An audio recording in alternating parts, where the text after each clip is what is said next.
Shoot, go ahead. All right, guys, here we go. I'm going to show you today how I set up my worm for swimming through grass, swimming through hydrilla, swimming through pepper grass, peanut grass, whatever the vegetation is. I love swimming a worm.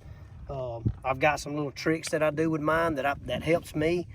I live on Lake Seminole. We catch a lot of fish swimming a worm. So here's how I do it. First thing first, just get a bobber stopper. And I use braided line and I use fluorocarbon depending on the water clarity, depending on how thick the vegetation is. Most of the time, you know, I'm fishing real thick grass, so I'm gonna use braid. When I use braid, I'm going to use a medium heavy rod. I think this one here is a 7.3 Abu Garcia Fantasista medium heavy. I like that. If I'm using fluorocarbon, I'll go to that same rod, but I'll go to a heavy action rod. So basically, I just, you know, put my bobber stopper on first.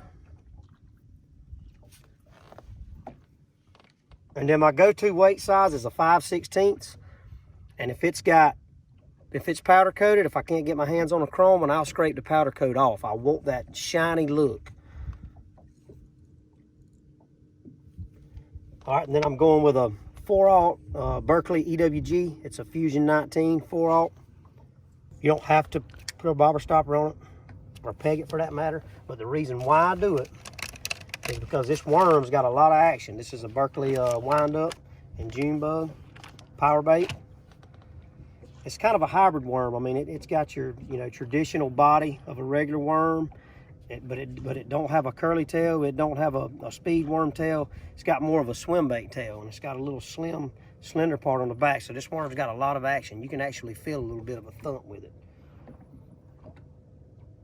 Just rig it in between the two seams. Now, what that action does is when this thing's going through the water, I bring my bobber stopper down to about 3 inches above the lead. I don't peg it directly to it. I leave it, you know, anywhere from 2 to 3 inches above the lead. And what that does is when you're reeling this bait through grass, or, you know, even in open water, when it hits something, or when the tail's moving, sometimes that lead kind of moves back and forth. So it almost looks like it's a smaller fish chasing a bait fish. That's where the shiny part comes in. It just draws a little bit of extra flash, gives it a little bit, you know, more detail. Hey, if it draws one more strike in a bass tournament, it's worth it. I've done a lot of it, and I mean that's my little trick that I like to use. It works on a lot of lakes in Florida. Works great on Lake Seminole. So there you go.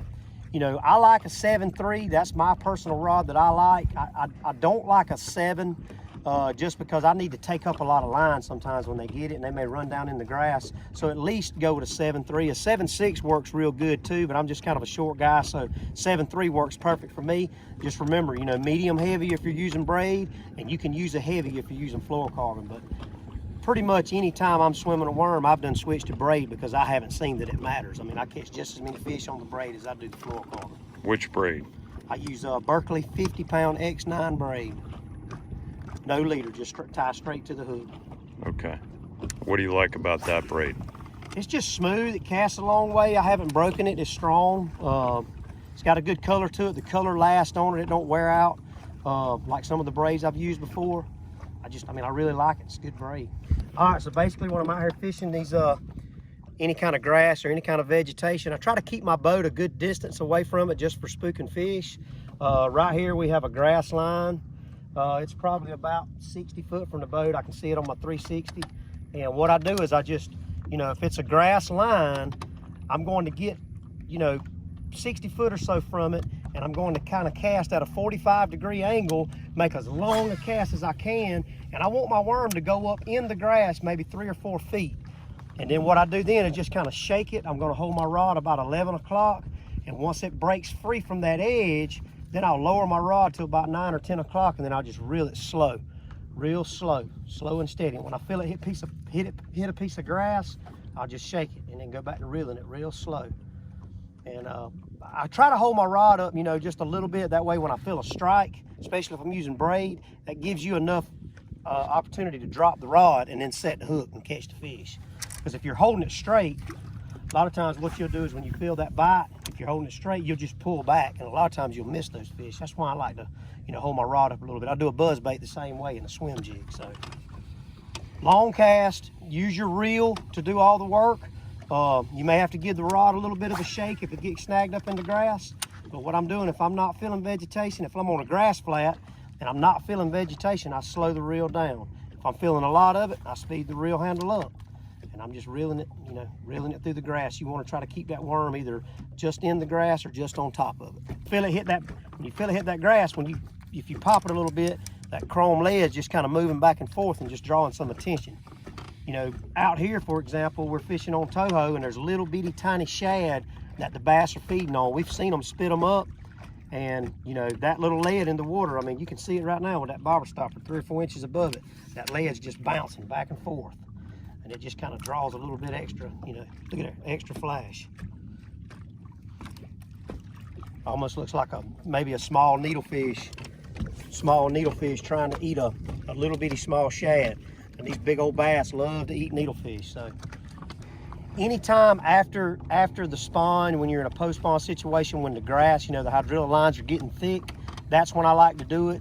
You know, in the springtime, your chatterbaits and your lipless crankbaits, they're going to be doing a lot of work for you. I have caught fish on grass flats and stuff with the worm, but it works better, you know, post-spawn, summer, on into the late summer, and even fall. But it works great in the summer. Your electronics are key because they're going to, especially nowadays, you know, I've got Mega 360 on the front, so I'm able to see out in front of me and out to the side all the way around the boat. So if I'm going down a hard line and I can visually see that line with my eyes, well, hey, there may be a patch out here in front of the boat.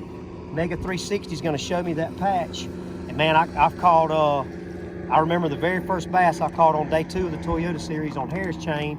It was early in the morning. I was going down a hard edge and I was casting that hard edge. And I looked on my 360 and I saw a big old clump, and I threw my worm over there and reeled it through that clump. Bam, I caught the biggest fish of the tournament that I caught. He was like a 5.5 pounder. So electronics can help you a bunch when you're doing this. How do you not lose fish when they get in the grass? When you get a big bass in the grass, what's key is, if you know, when you set hook and you get that fish coming and all of a sudden he stops, give it 3 or 4 seconds and just hold him and see if he'll move a little bit. And if he moves a little bit, that's when you pull. If he don't move, don't just try to pull him to the boat, because chances are you're gonna either bend your hook with braid or you're gonna take the hook out of the fish's mouth. So get on your trolling motor, go over to him and just dig him up out of the grass. That's the best way to do it.